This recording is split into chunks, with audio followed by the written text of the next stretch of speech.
Magandang umaga, magandang tanghali, magandang gabi. At ito na naman po kami. Ako po si Riddler. At Sensitive Bear. Ayun, ang inyong laging kaibigan sa araw-araw. So, pasensya na.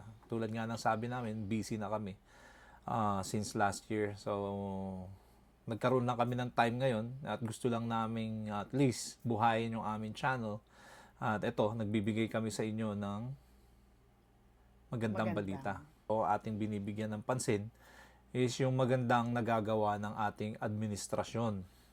Okay, kahit na sabihin natin nagkakaroon na ng hindi maganda sa social media ngayon, nagkakaroon ng away sa mga vloggers at siyempre sa ating gobyerno, pero hindi kami magsasawang magbigay sa inyo ng update tungkol sa mga achievements ng ating gobyerno. Okay, so paano natin sisimulan? Eto, mag-umpisa tayo sa magiging Black Hawk S-70I na magkakaroon tayo ng 32 new helicopters. Okay, so yan ang ating first na ibabalita sa inyo. Ang pangalawa ay ang 1 billion investment ng US companies sa ating bansa. Okay, 1 billion ha. Tandaan nyo yan. Okay, yung pangatlo. Pumunta naman tayo sa technology. Okay. Ang bagong, di ba dati naglalaro tayo ng VR set? Mm-hmm. Ngayon, meron na application ito sa medical na ginamit first time sa Europe na may spinal surgery. Yan. Assisted by the Apple headset. Apple headset. Okay, ipapakita natin yan. So, yan lang ating pag-uusapan dito sa ating episode na to. Kung hindi lang kami naging busy, marami sana kaming pwedeng itopic eh. Pag-uusapan namin ni Sensitive Bear minsan habang nagda-drive kami galing sa trabaho. Kung ano yung mga dapat nating i-share sa mga kababayan natin, lalo na doon sa mga kaibigan natin. Okay, so mga kababayan, yan po ang ating mga itatopic dito sa episode natin na to. So, umantabay lang po kayo at magbibigay po kami sa inyo ng konting kaalaman at kung ano po ang nangyayari sa ating bansa. Okay? So, umpisahan na natin, Sensitive Bear. Oh, bago tayo mag-umpisa doon, sabihin mo muna kung ano ba yung mga S-70I Black Hawk. Pakita mo sa kanila anong itsura. Okay. Ipapakita po namin sa inyo ang S-70 Black Hawk.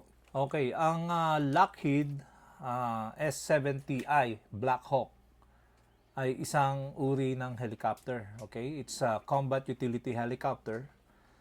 Medivac or kung tawagin is medical evacuation, search and rescue, close air support, resupply, ferrying troops and goods, and disaster relief. Yan ang purpose ng S-70I. Sino nga ang manufacturer nito? Ang manufacturer is Lockheed Martin. Kung matatandaan natin, ang Lockheed Martin ay isa sa mga, sila yung gumawa ng Raptor. Okay, so ito ang ating, yan ang ating Raptor. Lockheed Martin. Sila ang gumawa niyan. So, trusted manufacturer sila ng aircrafts. Yan. Yes, pero ang alam ko kasi may pantapat na rin ng China dyan. So, yung Lockheed Raptor is, ang pantapat naman ng China is ang J-20 na ito, ang J-20. Halos magkapareha sila. No? Magkamukha sila. Pero highly sophisticated tong mga eroplano na to. Kung matatandaan nyo dun sa moving Top Gun, na-introduce ang ganitong klase ng eroplano na sabi nga nila, yung capability nito, walang sinabi yung F-18 Hornet, yung Super Hornet ng US. Halos, yan, no? halos magkamukha sila ng J-20.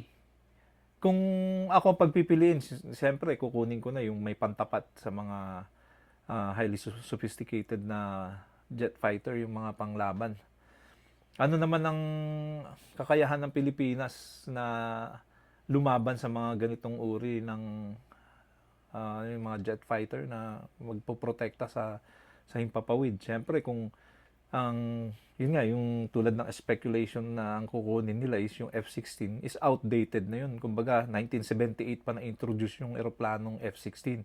So, yun nga, napag-alaman natin na kukuha ang Pilipinas ng mga 32 na units, di ba? Oo. Magkano nga yung halaga nun? Ang ayon dito sa ating research na yung price ng yung S-70I na Black Hawk is nagkakahalaga siya ng 1 billion Per unit unit. yon. Oo, 1 billion per unit. pesos. 1 billion pesos. Ganun kalaki ang presyo, ganun kamahal. Okay? So, ano pa ba? Kailan natin marireceive? Yung mga susunod na batch. Yung Ilan na ba yung unang nakuha batch? natin? Yung original Wala pa. batch? Wala pa. Wala pa? Kasi 'di ba ang dapat na marireceive natin was nung 2023, yung unang 5. Pero for some reasons nagkaroon ng delay. So nagbago yung schedule nila. 'Di ba yung unang schedule is dapat 5 nung 2023, 10 nung 2024, 10 din uli next year, 7 sa 2026. Para makumpleto yung 32 units. Kasi syempre may maraming umu-order sa kanila. Tapos, 'di ba, limited lang yung production nila per year. So, medyo nagkaroon ng delay na siguro baka dahil sa pandemic or whatever. Hindi naman binigay yung reason bakit nagkaroon ng delay. Pero yung pinangako nila na first 5 units is made-deliver na by this year, hopefully by June. By June. Oo, yun yung nabasa natin. Ang presyo ng S-70I is yun nga, sabi ko, 1 billion na kung yun sa 32 units na kukunin ng Pilipinas is aabot tayo doon ng more or less $624 million. Yes. So 32 billion ang katumbas nun. Kaya ang per unit is 1 billion. So, di ba nakakatuwa na ina-upgrade nila na hindi na tayo na pag-iiwanan kahit papano, kahit na yung helicopter lang na yun. Kasi ang S-70 guys, kung ating aalamin o sasaliksikin, is isa siyang combat utility helicopter. Yun nga, tulad ng sabi ko kanina. Hindi naman, pero pwede yata siyang lagyan ng yung Gatling gun, pero hindi naman kasi yun ang purpose natin eh. Not unless na ang magiging role nun is kung yung mga parang mga terrorist na sa bundok, magagamit nila yun. Pwede nilang lagyan ng attachment yun na Gatling gun. Pero since hindi naman kasi yun talaga yung purpose, ang paggagamitan lang natin yan, yung may mga medevac, yung mga disaster relief, magpapadala ng tulong. Tulad nga nung nakwento ko kagabi kay Doreen, yung isang kabatch namin na colonel, full-fledged na siya, di ba? So, full-fledged colonel na na-promote na yata siya recently. Pero hindi na namin siya papangalanan. Nasa Philippine Air Force po. Okay, so kung nakikinig ka man, okay, yan na. Hindi pa pakalanan. Hindi buo. Okay, hindi namin papangalanan. Pero yun nga, full-fledged na colonel na siya. At malamang anytime soon makakuha kami ng update dahil nasa Philippine Air Force siya. Okay, tago na lang po natin siya sa pangalang Mang Kanor. Ayan. Okay. Ito pa pala, kapag natanggap natin yung 32 na units ng helicopter, S-70I US helicopters, magiging tayo ang world's largest operator of S-70I. Aside from US, of course. Talaga. Oo. So, nandito po sa kanyang laptop, yun nga, sabi dito, is yung largest operator tayo. Ng S-70I. So, ibig sabihin, tayo lang ang may pinakamaraming S-70I. Binili natin. Bakit kaya? Grabe, namakyaw ang Pilipinas ng S70i. Pero maganda rin siya. Di ba? Hindi ba? Worlds. Sa world yun, aside from US. O, itatak nyo sa isip niyo yan, mga kapatid. Oh, di ba? O, di ba? Tayo yung largest na operator.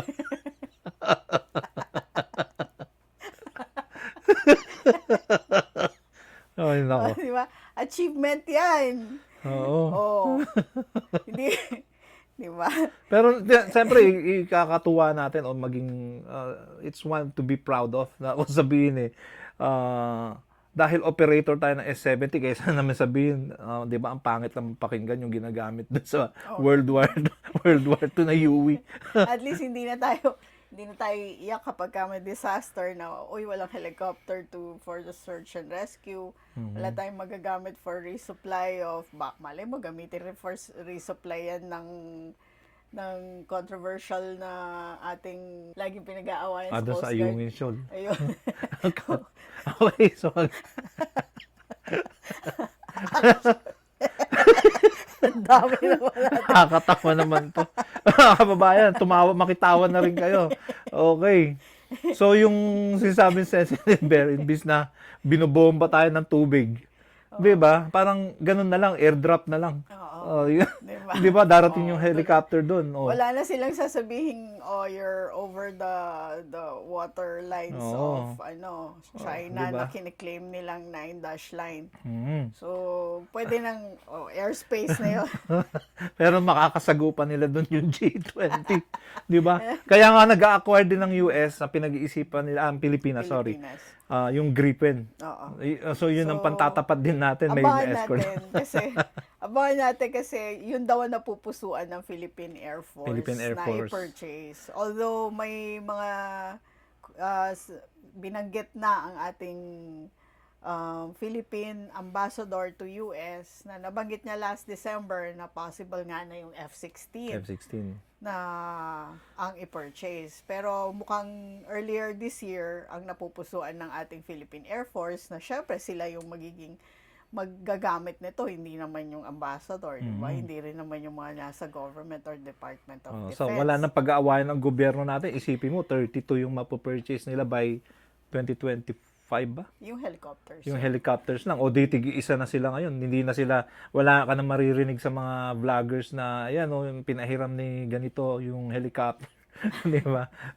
Yung lagi natin naririnig na nakakalungkot dahil napapansin nila yung mga maling gawain ng gobyerno natin o yung mga past administrations, pero hindi nila naiisip na ang daming achievements. Yun dapat ang i-content ng ating mga vloggers, hindi yung pinagsasalpukan nyo na parang mga manok yung mga presidente. Nakita natin marami. Napapanood natin na minsan nakakalungkot na bakit tayong mga Pilipino yung nagbabangayan. Imbis na itayo natin yung dignidad ng bawat isa na ito, nagawa ni Pangulong Duterte. Totoo lang natutuwa ako na nung nabasa ko to, hindi kami anti-Duterte, hindi rin kami anti-Marcos.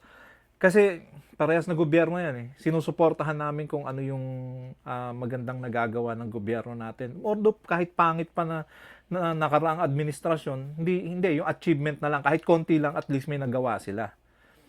Yun ang importante kasi kung mapapansin mo, ikukumpara mo dito sa presidente na past o dito sa bagong presidente na ganito, mas maraming nagawa si Pangulong Duterte kay PBBM.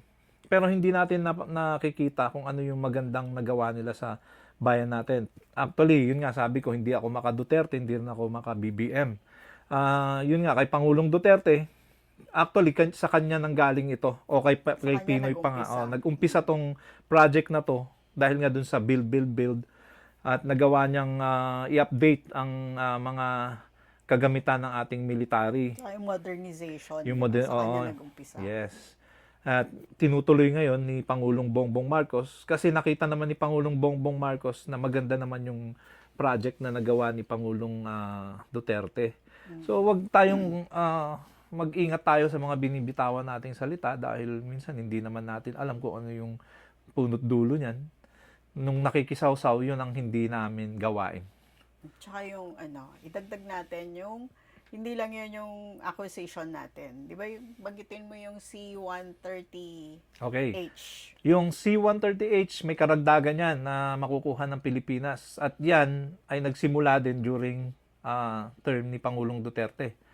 Na-acquire ng Pilipinas yung C-130 Hercules, kung tawagin.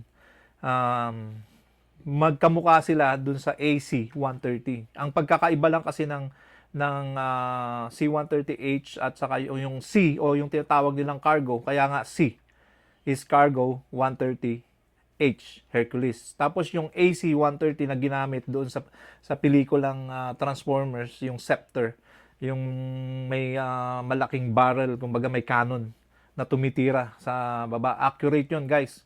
Kung makikita nyo sa mga missions, panoorin nyo sa YouTube, marami kayong makikita. Yung gunship. Yun. Halos magkamukha sila, pero yung load kasi magkaiba. Although, yung C-130 kasi ganun din ang role niya. Isa rin siyang tawag dito, cargo plane. Okay? AC is attack cargo. Yan. Yung C is cargo lang. Kung C-130 o AC-130, yun lang. AC is attack cargo. Yung unang unit ng C-130 ay nakuha natin noong panahon ni Pangulong Duterte. Tapos yung second na na-receive sa Clark Air Base. Diba? Sa Clark Air Base, oo. Nung February 16, 2024. So last month lang. Last month lang siya. Pero refurbished itong mga to. Ibig sabihin, inayos na. From US military, di ba? US military. So, yan. Ang gumawa rin po niyan is Lockheed Martin. Sila po ang nagbigay ng detalye doon sa mga acquisition. Alright? So, anong susunod natin pag-uusapan? According to ang ating source naman sa susunod nating topic ay routers. Okay. Ang headline nito is US companies to announce investments of over 1 billion in the Philippines.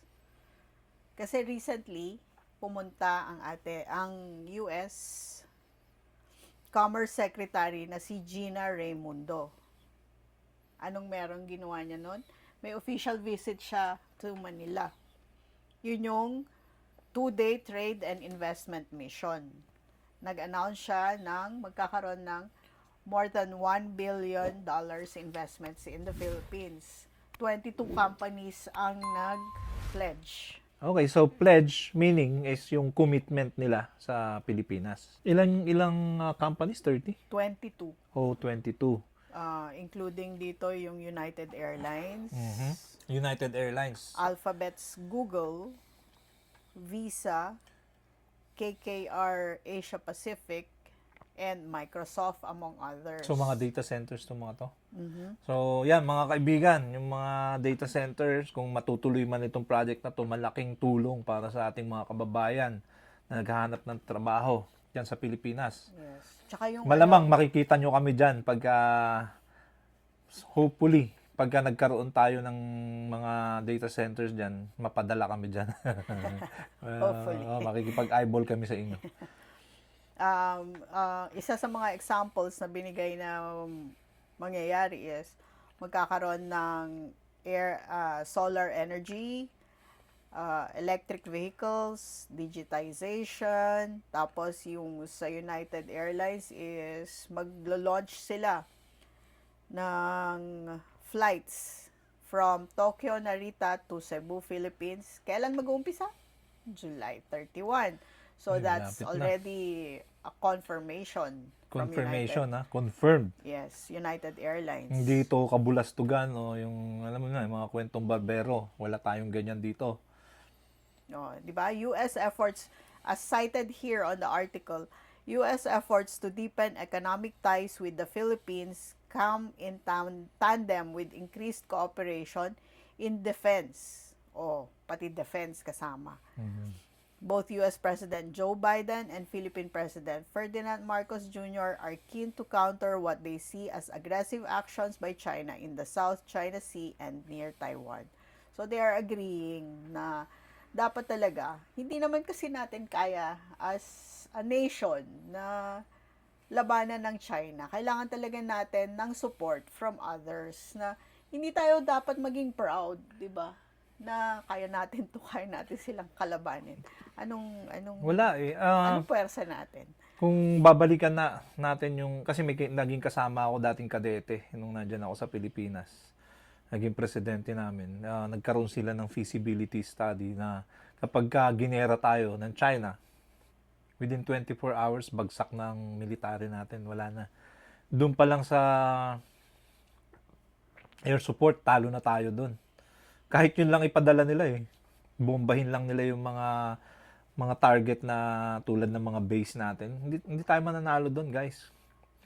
Ang nakakatawa sa mga kababayan natin minsan na alam mong wala tayong kakayahan lumaban pero parang proud sila na meron tayong gantong kagamitan, meron tayong na-acquire na gantong gamit at gusto nilang gamitin natin sa mga Chinese. Bakit daw hindi natin ginagamit sa mga nambubuli sa atin? Wala ho tayong capability na gano'n. Isipin mo kung makikigera ka, dapat masustain mo yung tuloy-tuloy mong yung halimbawa binuli tayo, 'di ba? Tapos meron ba tayong pang-sustain? Hindi ba? Wala. Parang yung nangyari sa sorry. Yung nangyayari ngayon sa Ukraine, Russia. Di ba? Doon pa lang makita nyo kung gaano magpadala ang US na eto nga nung kailan yun, couple of days ago, may lumabas na balita na naka-ready na raw si President Putin kung ano man ang sakaling mangyari sa West, is ready na siyang magpakawala ng lumaban sa nuclear war. Yes. Na which is sana hindi naman matuloy yun kasi hindi, ang iniisip natin ang maglalaban lang dyan is US, Russia o kaya Europe. Damay ang Pilipinas dyan. Kung nagkaroon ng nuclear holocaust, saan kayo magtatago? Wala. 'Di ba? At least dito sa US, kahit papaano may mag-i-intercept sa mga missile. Hindi man siguro lahat. Pero yun nga. Sana wag naman. So, alam naman natin na hindi nag-iisa ang Russia. Diyan ang support ng ibang countries na mga communists like North Korea, China. So, magiging global yan. Nandiyan pa ang Iran na sumusuporta din sa Russia. Yes. Kaya, although hindi sila communist, pero nandun yung support.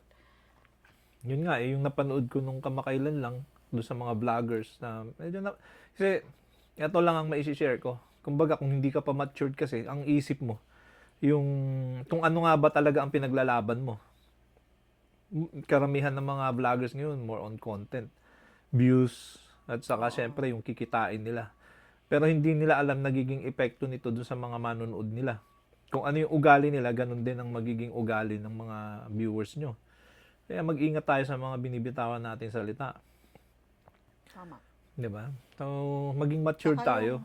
The more we speak of something, the more it's likely to happen. Kasi parang silent prayer, hindi naman silent prayer kasi inutter mo 'yon. Pero the more you say it, the more you live it, the more you attract the event. Yes. I agree with that. Okay, so yun lang. Kaya dapat positive vibes lang tayo. Oo, maganda rito yung wala tayong nasasagasaang mga tao. Nagbabanggit tayo ng mga vloggers pero hindi natin pinapangalanan. Kasi pangit naman yung pangalanan mo, although marami talagang vloggers na ganyan ang pag-iisip. Yung gusto nila sila yung mag-grandstand. Sila yung maging bida sa lahat ng vloggers. Pero hindi nila iniisip na ang epekto nito sa social media, may mga batang nanonood na pwede mong mahikayat sa mga maling paniniwala. Okay, next. Ay tuloy natin. Tapos, ito pa, speaking about yung sa support, di ba? Ayan, although siya ang US commerce, di ba? Nabanggit niya rin na she reaffirmed that the United States alliance with the Philippines is, yung parang ni-reaffirm niya yung alliance, calling it, open and close parenthesis, ironclad. So, ibig sabihin, matibay. Hindi yung pababayaan na lang nila tayo, like others stating na inabandon tayo during World War II. Kilala ko sino yun. Hindi na tayo mababanggit. Pero, alam naman, siguro naman kung alam mo talaga yung history, kung ano yung nangyari sa sa Pacific, Sa Pacific, bakit yes. bakit tayo iniwan ni Douglas MacArthur is dahil merong mas malaking Gera. malaking Malaking, mangyayari, oo, event mangyayari. So, na in-stop niya yun. kailangan nila kasi magaling siyang strategist. Yes. He's a very good general. Tactician ba siya? Yeah, So talagang tinawag siya doon, which hindi naman niya hindi tayo inabandon ng US that time. Hindi naman niya dinala yung buong force Yes. Nag-iwan Nandito pa rin pa siya rin rito sila. ng mga US, ng mga, kumbaga yung US forces. Iniwan pa rin niya rito, kaya nga meron nabuo dyan yung Camp Janhay. Sa tingin nyo ba kung hindi umalis si MacArthur sa Philippines, matatalo nila ang Japan? No, guys, I-share ko lang kasi mahilig kami sa documentary. Tulad nga ng sinasabi ng ibang vloggers na yun nga, yung inabandon daw tayo ni Douglas MacArthur. Hindi ako naniniwala doon. I don't believe that. Huwag kayong magpapaniwala doon, mga kwentong barbero yan na Tsaka napulot nandun yung nila. I shall return. And he returned. Di ba? Kasi yung pagka hindi ka nanood ng isang kaya nga documentary, nandoon lahat yung nangyari nung time na yun. Talagang hinimay-himay nila. So, yung sinasabi nung vlogger na yun na iniwan tayo, inabandon na tayo ng US, mali. Mali. Panuorin mo yung The Pacific. Di ba? Meron nandun yun, The Pacific. At saka Maraming yung documentary. sa Pearl Harbor, yung, Ayan. anong movie yun? Yung Pearl sa Harbor. Pearl Harbor. Pearl Harbor yun? Oo, Pearl Yun. Harbor. Yung mga movies na yun, tsaka yung, not only that, yung mga TV series na, although hindi naman siya Related dun sa Pacific. dun sa Pacific, pero makikita mo rin kung ano yung chain of events. Yes. Kung pinagtugma-tugma nyo yung mga documentaries na yun, is makikita nyo doon. Yung pinapanood namin ngayon, yung mga mahilig sa Masters of the Sky. Air. Sky Air. Sabi ko Masters na of the haba. Air.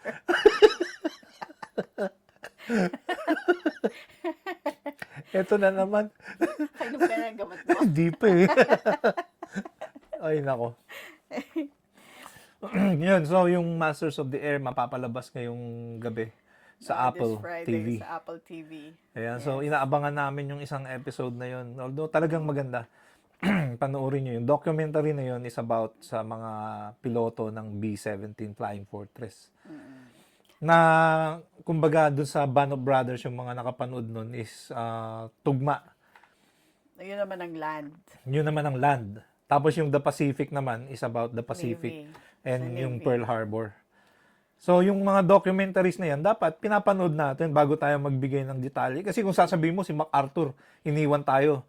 Pero nandun yung salita niya na I shall return. Kaya lang niya iniwan ng Pilipinas, tulad ng sabi ni Sensitive Bear, dahil may mas malaking gulo na mangyayari, kaya na-intercept nila. Kailangan siya dun eh. Tactician yun eh. And kung, halimbawa, ako, hearing my parents talk about World War II, kasi they lived it, hindi mo masasabi na ganyan ang nangyari. Kasi sila ang magpapatunay eh. Sila yung nandun nung nangyayari yon. Sila Saka yung buhay. Saka yung sinasabi nung vlogger na yun na iniwan ng mga Amerikano. Iniwan tayo ng mga Amerikano. Tapos pinasubo tayo sa mga Hapon. Hindi ho yun. Walang ganun. Nakita nyo kung yung mga nahuli dun sa nung Death March. Hindi lang naman puro Pilipino yun ah. Oo. Hindi ba? So kung iniwan tayo, di dapat lahat na inalis na nila, wala nang lumaban. Pero nandun pa rin yung mga Amerikano. Yung, kaya nga sinasabi ko kanina, nandyan yung Camp Janhay. Nandyan yung Villamor Air Base. Yan yung mga, yung sa Clark. Oh, di ba? Subic. So, nandyan yung mga military ng US. Hindi tayo iniwan, mali yun. Hindi lang nanood siguro. Iba yung pinapanood niya yung Hindi, parang personal na yata yung galit niya sa US. Sa US. Kasi nga, para lang i-content niya na ayoko na magsalita. Na, magiging ad hominem na tayo. Ad hominem na. Sige, Hindi tayo so ganun. hindi na ganun. Ito na lang. So, to cut that topic, kasi nagiging off topic na tayo, yung, di ba yung 1 billion investments, kino-corroborate din yan ni US Secretary of State Anthony Blinken. Kasi, will travel to Manila to reaffirm our unwavering commitment to our Philippine allies. Mhm. Promote peace, stability in South China Sea. 'Di ba? Tapos yun, yung binanggit niya rin na yung investment na 1 billion in the Philippines tech sector to help double the number of semiconductor factories in the country. So, doon yung investments, kasama yung investments doon. So, yan. Sana. Para i-compete Mhm. ang Beijing. Yes. Pero walang away dyan. Kung lang Oo. talaga yan sa Technology. economy and then yung technology. Kasi ayaw nilang mapasakamay ng China ang technology na syempre, secrets din yan na hindi pa na gagawa ng China. So, doon sa Pilipinas gagawin. So, maging proud tayo kung may mga ganitong darating na upgrade o kaya magandang mangyayari sa ating bansa. Di ba, ikatuwa natin yan, hindi yung crab mentality. I-down natin kailangan si PBBM o si Pangulong Duterte dahil wala silang bawat isa, walang nagagawa. Pero magandang balita yan. Okay, so natalakay na natin yung 1 billion yung sa helicopter. Okay, parang sa kanya lahat galing yung mga resources natin. Magaling mag-research si Sensitive Bear. Okay, next. Okay. Ito na yung ating technology segment. So, Apple's, ang source naman natin dito ay Business Insider. Apple's Vision Pro was used in surgery to help perform spinal operations. O, biruin mo yun, napaka-detailed ng spinal operation kasi kailangan ingatan nila ang spinal cord, tapos yung mga nerve endings doon, hindi nila dapat matamaan. Oh. Imagine, gagamit sila ng something like, hawak ni Ito ho guys, Riddler. ang flashlight. Ibang manufacturer. Hindi ba kasi manufacturer? Kasi ito, ito gawa ng Oculus Meta. Meta. Okay, gawa ng Meta. Kaya ho may ganito, naputol yung wire. Actually, hindi. Ka-overuse ni Hindi. Actually, ito is yung spare battery. Sasaksak nyo lang dito. Nandito ho yung spare battery. Kasi yung default nito pagka nakuha nyo is wala siyang support dito sa likod. Masakit sa batok kasi mabigat nandito. So kapag kinabit nyo, masakit sa batok yan.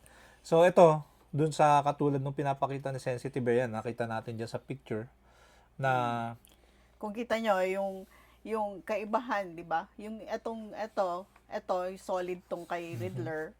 Pero yung nandito sa screen natin, is glass na. Glass na siya kasi yung masasabi mong So, yung pinapakita dun is parang nakikita mo kung ano yung nasa labas. Ito kasi hindi mo makikita mixed reality. Mixed reality, yes. Kung Kasi, ito yung parang pinaka anong tawag dito, yung screen niya, maliit. Ayan, Oo. Pero makikita mo lang yung environment mo kapag dito sa ating unit, kapag ka lumampas ka doon sa boundary mo.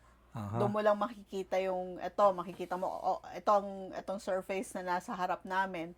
Makikita mo 'yan but black and white. Yes, black Pero and white. dito sa Apple Vision Pro kasi nga glass siya. So kung ano yung environment mo, what you're doing kung ano yung nakikita mo na parang screen mo dyan, makikita mo yung real, kaya nga tinawag na mixed reality kasi kasama yung virtual at saka yung kung ano yung nasa harap mo. Yes. As is. Kung ano yung nasa paligid mo, makikita mo. Yung bago ngayon kasi, meron na siyang kulay. Kita mo na yung parang, halimbawa sa table or yung kitchen nyo, ganun. Nakikita mo na, nasuot mo to. Nakakapaglakad ka na ng gamit yan. Ito, So, makikita mo siya, naka-eyeglasses pero ka na parang tawag dito yung NVG. Kita mo lang night black vision. and white lang. For Black those and of white. us who don't know that, can you say what NVG is? NVG is night vision goggles na Yun. pag nasa dilim kayo, nakikita nyo yung paligid. May NVG rin to pero dapat may parang infrared. Parang Akala may ko dapat kailangan may source of light pa rin yan. yun nga, para di ba yung makita. infrared source of light yun? Ginamit ko yun dati. So makikita mo pa rin na may light pero dun siya magpo-focus sa kung nasaan yung infrared. Doon Bawa lang nandiyan sa makikita. tapat mo, makikita mo yung nandun sa paligid, kita mo. Tapos kung halimbawa nakatalikod ka na, siyempre walang source of light doon, di mo nakita, madilim. Okay, so yun lang po ang aming mai-share sa inyo. So, nabasa ko rin yung sa Meta, yung bago ngayon na Meta Quest 3 na yata yun. Dito, Oo, meron din. meron glass din dito. Pero may yun yung tatlong yung butas dito, Tatlong di ba? butas dito. Tapos meron pa yung glass lang siya talaga na yun Yun yata yung yung Pro eh. Quest 2, tapos Quest Pro. Pro yata yun. Okay, so I'm just planning to maybe purchase one of these Benta na days. lang natin yung dalawang yan. Tapos May bili dalawa tayo ng kaming, isa. tatlo actually yung VR namin na ganito, yung isa na sa anak ko. Ginagamit namin to sa exercise kasi maganda rin eh. Pwede kang mag-exercise dito gamit yung Fit XR saka yung less meals. Tingnan nyo, check nyo yan guys. Ito, doon sa mga parang gusto lang sa bahay pero nagkakaroon kayo ng activities, nagpapawis kayo. Maganda ho yung virtual reality. Iba yung virtual reality na nakalagay sa mga cellphone. Tapos may mga lens lang doon. Iba yun sa VR talaga. Yung VR is nandun kayo sa 3D world. Nandun kayo sa loob ng parang cartoons eh. So, mas marami pa tayong makikitang development. Etong surgery na nabanggit ko kanina, nagawa yun sa sa UK hospital na nakatulong sa medical procedure na ginawa nila. Particularly, microsurgical spine procedure sa Cromwell Hospital sa London. Yun yung nangyari. So, ina-expect nila na mas marami pang medical applications na mangyayari, magagamit nila. Although, ang alam ko, itong Meta, meron din, di ba, yung binanggit ko sa'yo, yung welding. Welding, guys. Meron din siyang, ang alam ko, may practical use na rin for surgery. Ginagamit nila, may isang TV series akong pinapanood na medical din dati. Although TV series lang siya. Pero, kasi sila, mga surgeons, before they do the actual procedure, so hindi siya real time na hindi pa kasi lumalabas tong mixed reality that time nung pinapanood ko yun. So, eto pa lang yung gamit niya. So, before nila ginagawa yung actual procedure, so nagpa-practice siya gamit to. Tapos ini-input nila dun sa software kung ano yung condition ng pasyente, ano yung procedure na gagawin nila. So, dun niya gagawin kasi very, very, very accurate din. Yung anatomy and everything, makikita, magagawa mo, masiset mo dun sa software. So, yun ang ginagamit niya na pang slice, pang do ng incision, ng cutting and everything and suturing gamit yan. So, parang ito yung upgrade ng... Ba't parang hindi mo nabanggit? Ha? Hindi ko nabanggit yun? Hindi mo nabanggit sa akin yan yung dinownload ko yung anong app yun, yung surgeon something simulator. Hindi, kasi may bayad, di ba? Grabe sinubukan ko rin mag-opera. Pakita natin dapat yun. Tumalsik yung puso. Ano gagawin ko dito? Lagari yung ginagamit niya. Linagari ko yung ribs. Actually, talaga namang ganun din yung Yung sa yung totoo. ginagamit na Nilalagay. yung mga stainless nga lang. Yung sa ortho, yung mga bone cutter namin doon, yung mga saw, yung talagang saw din talaga siya.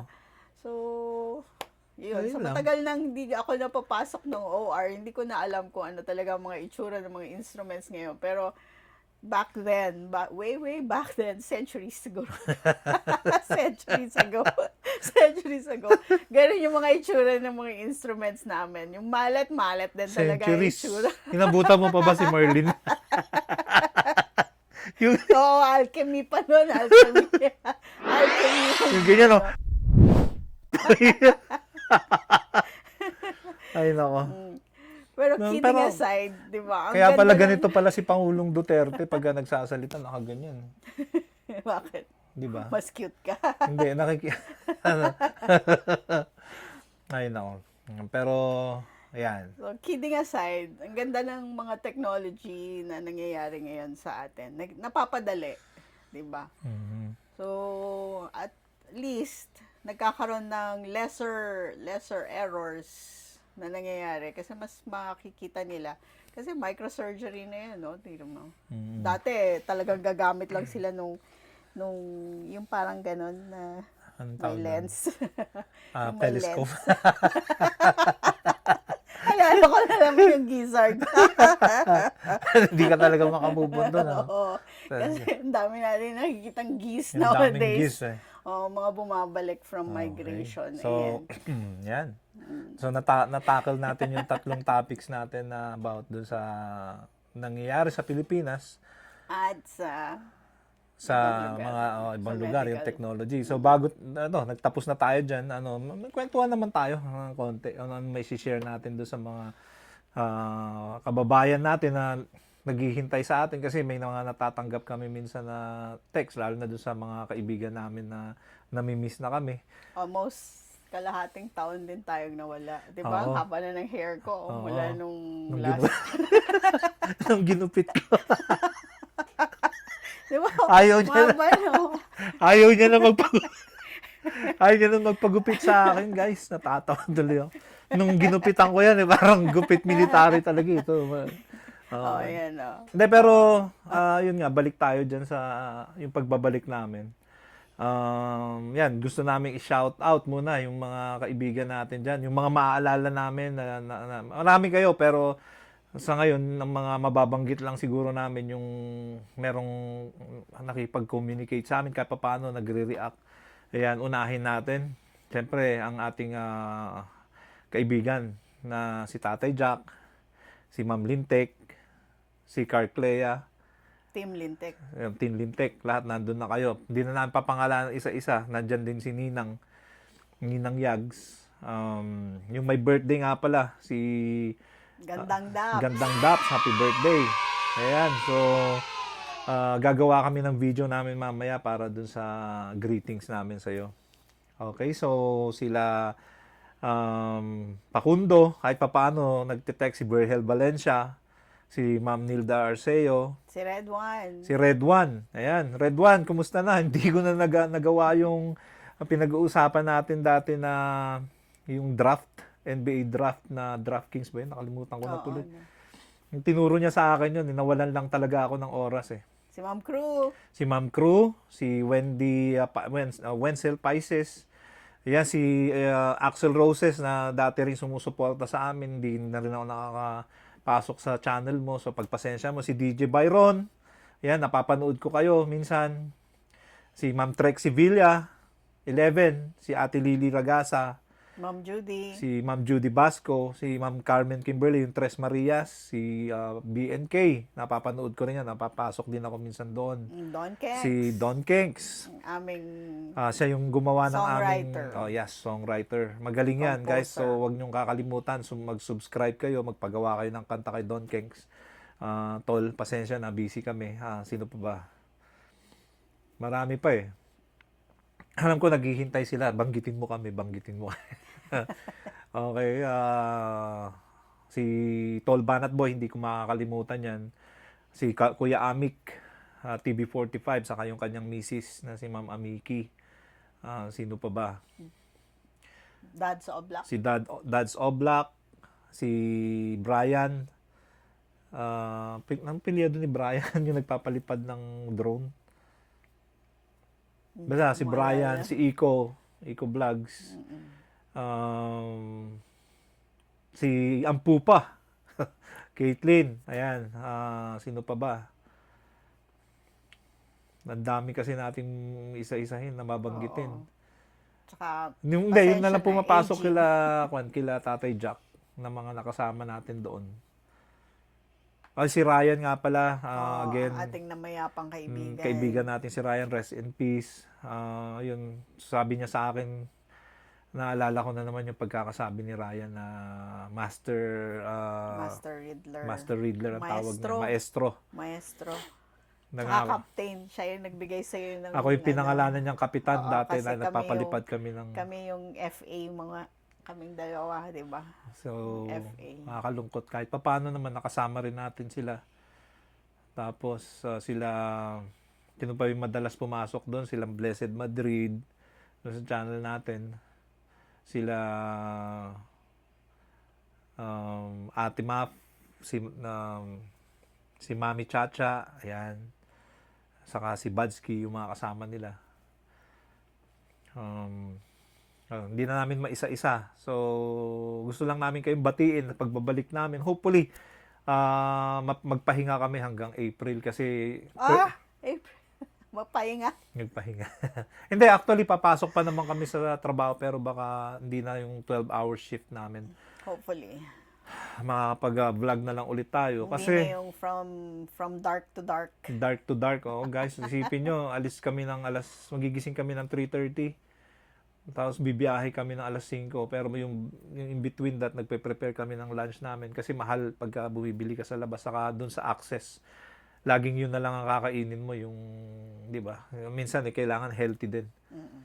Tsaka hindi mo masasabing sunrise to sunset kasi talagang wala pang araw nang aalis kami. Babalik kami At gabi. wala na ring araw pag uuwi kami. So, Di ba? Parang yun na lang yung naging buhay namin. Tapos overtime. And 6 days a week. 6 days a week, wala na kaming pahinga. So, yung linggo namin na pahinga, itutulog namin.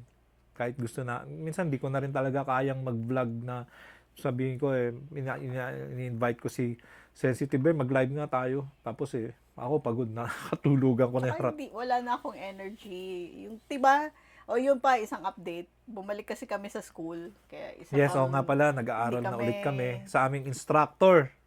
Sir, how are you?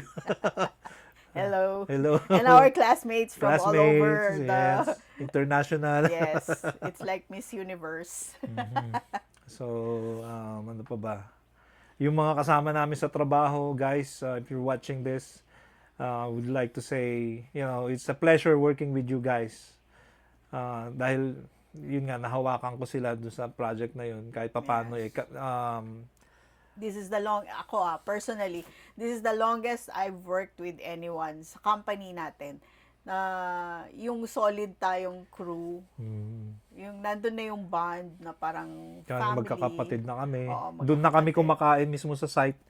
Kasi guys, ang hirap Through thick and thin, snowstorm and all. Snowstorm, grabe. Merong video si Sensitive Bear doon na talagang umuusok yung kalsada. Saka yung maputik, kahit lumulubog kami. Yung through thick and thin, nag-survive yung solid na crew. Yung from beginning to end kami yung magkakasama. Tingnan nyo nga, tapos na yung first quarter ng taon. Pero kahit ganun pa man yung nangyari, minsan nakakapag-segue kami doon sa site, may papanoorin kami, hindi na lang kami nakapag-comment. Manunood lang kami habang kumakain. Napapanood namin yung mga team replay. Just keep it up. Just do what you're doing. Huwag kayong managasa. I-content nyo lang yung mga nangyayari, achievements ng gobyerno. Kasi pangit yung nakikipag-away tayo. Wala tayong mapapatunayan dyan. Magkakaroon ka ng viewers. Makuha mo yung maximum limit ng viewers na inaasam-asam mo. Pero yung mangyayari naman is negative para sa'yo. Ayun lang. So, yung dati kong kinontent na si Maharlika, nalaman ko rin na may kaso sa FBI. Good luck. Sana harapin yung mga ikinaso sa'yo dahil yun nga, hindi kasi maganda yung pambabalahuran mo sa ating presidente. Pasalamat ka nga hindi masyadong napapansin ng presidente. Although alam niyang nangyayari sa kanya, pero hindi niya papansinin yun. Mas importante sa kanya yung magtrabaho. Saka, yung sa ating former President Duterte, yun nga, sana magpalakas kayo.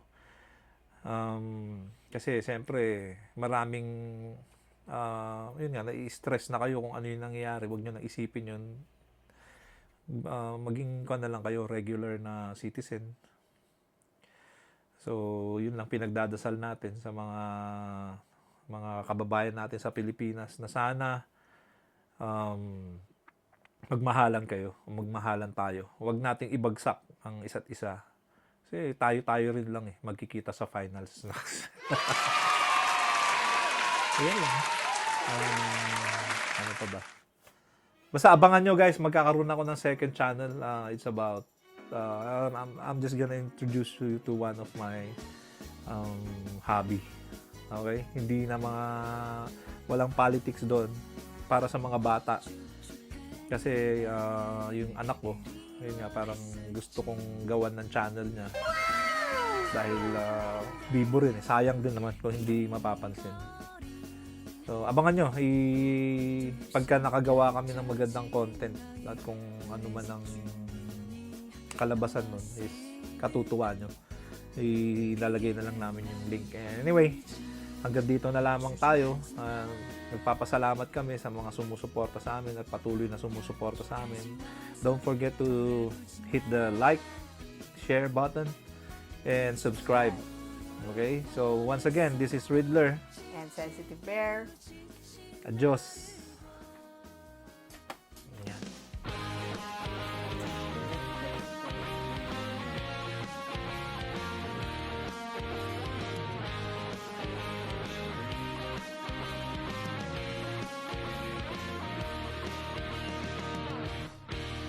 Mga bata pa tayo noon, ang isip ko'y nagtatanong, pag-ibig na kaya ang aking nararamdaman. Sa bawat oras na lumilipas, awit ng puso ko ikaw ang kumpas. Ikaw na talaga, forever na nga kita.